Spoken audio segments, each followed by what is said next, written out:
Good morning, students. I welcome you all in the School of Civil Services channel और this is me Nidhi Singh here.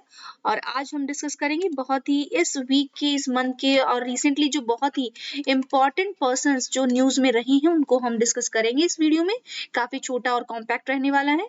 चलिए बताते हैं कि पहला जो पर्सनालिटी होगी गीता सबरवाल, बहुत ही इम्पोर्टेंट है। इस बार यूएन यूनाइटेड नेशन ने उनको अपॉइंट किया है इंडिया की तरफ से, Geeta Sabharwal as the resident coordinator in Thailand.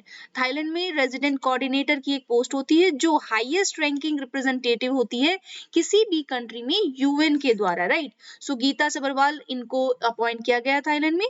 इनका एक्सपीरियंस है पीस बिल्डिंग में और डेवलपमेंट, गवर्नेंस और social policy across 5 Asian countries including the Maldives. इसके बाद हम देखते हैं सुषमा स्वराज जी। सुषमा स्वराज को पॉस्टमसली कुछ इनसे जुड़ा हुआ बहुत ही इंपॉर्टेंट अभी देश में हुआ है।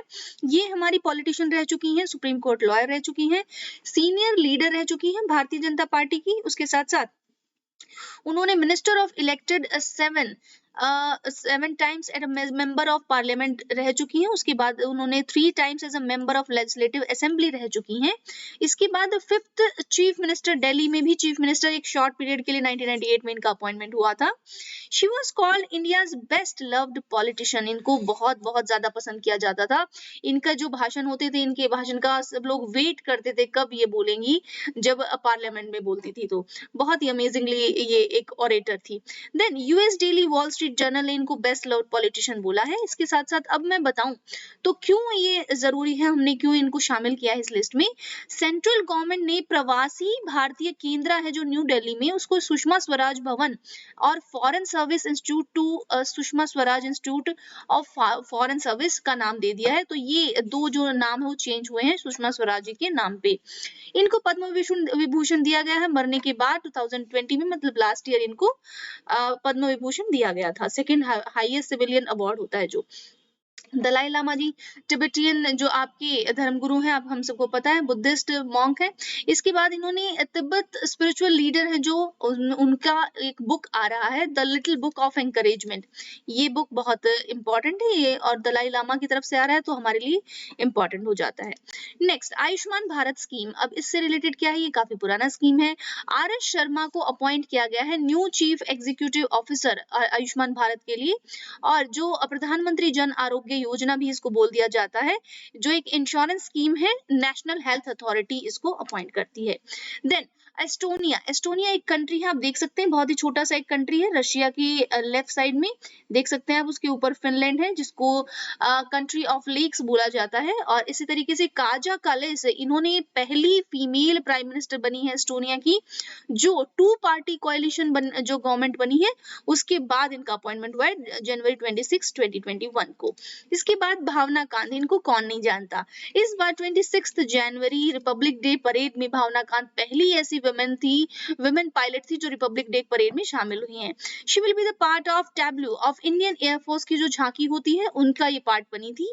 That will be showcasing the mockups of LAC, जो लाइट कॉम्बैट एयरक्राफ्ट है, Sukhoi 30 fighter plane and light combat helicopter है, उसको इन्होंने मॉकअप्स किया था, उन्होंने इसको प्रेजेंट किया था। इसके बाद हम देखते हैं आपका जो नेक्स्ट पर्सनैलिटी होगी हमारे बहुत फेमस, कौन नहीं इनको जानता है, जो बाइडेन जी। इस बार 46 प्रेसिडेंट बन के आए हैं यूएसए के। इनसे जुड़ी कुछ बातें कर लेते हैं। तो mister Biden has stutter as a child, right. तो मतलब काफी ज्यादा ये एक्टिव थे। इसके बाद ही was a high school soccer champion, football के बहुत बड़े चैंपियन थे हाई स्कूल में। और एक और इससे जुड़ी कुछ फैक्ट है, कुछ इंटरेस्टिंग फैक्ट है जो आपको शायद नहीं पता होंगे। He failed in medical exam when he wanted to join Vietnam war. जब यूएस का वियतनाम के साथ वॉर हो रहा था तो वो मेडिकल एग्जाम में फेल हो गए थे, अदरवाइज ही ऑल्सो उन्होंने भी फाइट करी होती वियतनाम वॉर के लिए। देन उन्होंने उनकी पहली वाइफ का डेथ हो गया था कार एक्सीडेंट में। उनको आइसक्रीम्स बहुत पसंद है, एज ओबामा सजेस्ट कि इनको आइसक्रीम्स बहुत पसंद है। 1987 में first time fought for president के लिए पहली बार इन्होंने इलेक्शन लड़ा, अब जाके वो पॉसिबल हुआ है कि प्रेसिडेंट बने हैं। He voted in favor of Iraq war during Bush era when he regrets, which he regrets. इन्होंने रिग्रेट किया है कि इन्होंने इराक वॉर के फेवर में बोला था, वोट किया था उस टाइम पे जब ये पार्लियामेंट मेंबर थे। Then oldest president and oldest person to ever occupy Oval Office, right. So ये सबसे ओल्डेस्ट प्रेसिडेंट है यूएस के और सबसे ओल्डेस्ट प्रेसिडेंट भी है और पर्सन भी है, मतलब सबसे बूढ़े आदमी भी है और सबसे बूढ़े प्रेसिडेंट भी हैं, ठीक है, जिन्होंने जो आपका ऑफिस है व्हाइट हाउस उसको ऑक्यूपाई किया है। देन उसके बाद आयुषी ढोलकिया, इनको मिस टीन इंटरनेशनल 2019 बनाया गया है। आयुषी ढोलकिया वडोदरा से हैं। Ayushi Dholakia was crown miss tin International 2019. She became the first Asian to win the title in the last 27 years में ये पहली ऐसी हैं इंडिया से जो टीन है और इन्होंने ये अवार्ड जीता है। Next, Greta Tintin Eleonora Ernman Thunberg, इनको कौन नहीं जाता है। एक 17 ईयर ओल्ड लड़की आती है और अपनी जो बोलने की जो पावर है और अपने जो राइट्स के खिलाफ बोलने की ताकत है उसके अगर वो उसको यूज करती है तो पूरी दुनिया को हिला देती है।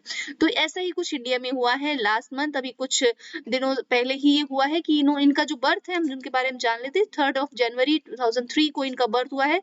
She is just 17 year old, right.